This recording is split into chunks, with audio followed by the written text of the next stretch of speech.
It's totally about now GME stock on 18.8. Technical analysis and price prediction. Let's start. Okay, what we have to do is to put this part like this, not like this. And since you are doing this, you will have also in your considerations that you put a trend line at the part where it started to increase a new wave. Okay, each wave you do, okay, for example, it may be around this part, so this part I think.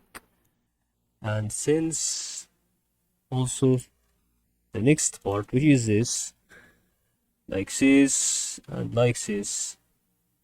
Okay, when you see the wave which is moves on the middle, okay, I think from here to here or from here to here, this is the full wave. Okay, if it goes from this circle to this circle and or from this circle to this circle, it never goes about or never goes outside between those two trend line. It's still between those trend line. But if it, okay, for example, if it ends on this wave and it starts to make an increase with a new wave, so it will go to go through this trend line and increase in momentum, and also it will make a new level which is should be about to be here, for example.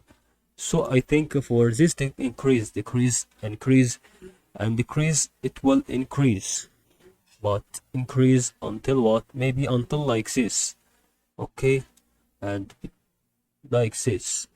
It may, okay, be careful when I am going to give you the ideas of price predictions. It may goes like this, okay, goes through this part, and the wave action between these two slopely trend line and between those horizontal trend line is ended in its process, and it started here a new process. That's what we wanted to explain on GME stock.